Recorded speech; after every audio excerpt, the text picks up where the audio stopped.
আসসালামু আলাইকুম। আলহামদুলিল্লাহ, দীর্ঘ প্রায় ৬-৭ দিন পর বাংলাদেশে নেট আবার চালু হয়েছে। সব নেট চালু হয় নাই, মনে হয় ওয়াইফাই শুধু চালু হয়েছে। তো আমি মালয়েশিয়া থেকে বলছি। তো অনেক দেশে প্রবাসী ভাইরা যারা আছে তারা দেশে কারোর সাথে যোগাযোগ করতে পারছে না। তো এ নিয়ে অনেকে চিন্তায় আছে যে দেশের কী অবস্থা। অনেকের ভাই, অনেকের আন্দোলনে আছে, কোটা আন্দোলনে। তো অনেকেই টেনশন আছে প্রবাসী ভাইরা। তো আলহামদুলিল্লাহ মোটামুটি এখন কল যাচ্ছে, কল গেলেও কথা ক্লিয়ার নয়, নেট সমস্যা, কথা তেমন ক্লিয়ার না। ডাইরেক্ট কলে কোনো কথা ক্লিয়ার না। তো ওয়াইফাই অনেক জায়গায় চালু হয়েছে আলহামদুলিল্লাহ। তো আশা করা যায় 2-1 দিন মধ্যে বাকি সব জায়গায় মোটামুটি সব কিছু ক্লিয়ার হবে। তো যারা নেট চালু হওয়ার পরে সকলের প্রতি আহ্বান যে আপনারা যে রুলসগুলো আছে সেই রুলসগুলো ফলো করেন, আইন মেনে, ফেসবুকের আইন মেনে লাইক, কমেন্ট, শেয়ার করে। তারপর হচ্ছে পোস্ট করার ক্ষেত্রে ভাইরাল করার জন্য কোনো মিথ্যা গুজব পোস্ট না দেওয়াই ভালো। সত্য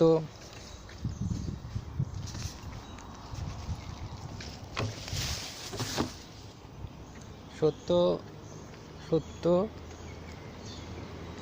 মানবতার জন্য, মানুষের জন্য, মানুষের মুক্তির জন্য এই জাতীয় কমেন্ট করবেন।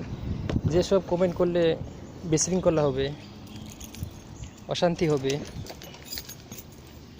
দেশের মধ্যে অশান্তি হবে, বিশৃঙ্খলা হবে, অনৈক্য হবে, সেসব পোস্ট থেকে সকলকে দূরে থাকার আহ্বান। আমি কাজে বের হচ্ছি। তো পোস্ট, কমেন্ট, লাইক, শেয়ার করার ক্ষেত্রে প্রত্যেকে একটু খেয়াল রাখবেন। ফেসবুকে যে নিয়মকানুনগুলো আছে, সে লগুলো আছে, সেই লগুলো মানার চেষ্টা করবেন সকলে। তাহলে ইনশাল্লাহ মোটামুটি আপনাদের কোনো সমস্যা হবে না।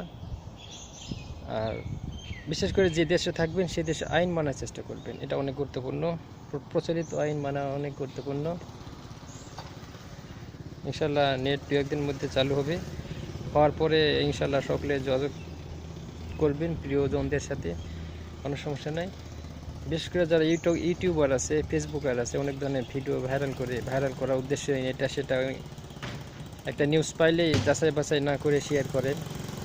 তাদের প্রতি আহ্বান হচ্ছে যে কোনো একটা পোস্ট শুনলেই এটা আগে শুনুন, আগে জাস্টিফাই করুন এটা কতখানি সত্য, কতখানি মিথ্যা। পুরোপুরি শেয়ার হওয়ার পরে তারপর আপনারা একটা শেয়ার করুন,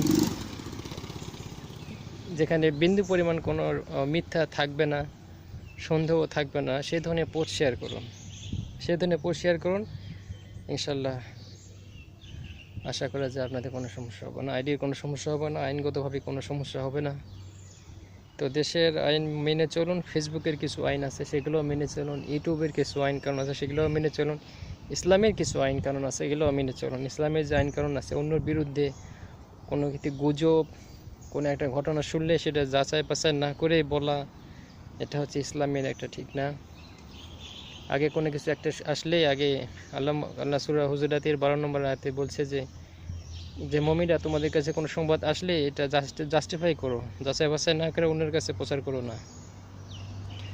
তো ইনশাল্লাহ যাচাই বাছাই করে তারপর আপনারা সব কিছু শেয়ার করুন, লাইক, কমেন্ট, শেয়ার করুন, পোস্ট করুন। সকলের প্রতি এটা আহ্বান। তো সকলে ভালো থাকবেন। আসসালামু আলাইকুম।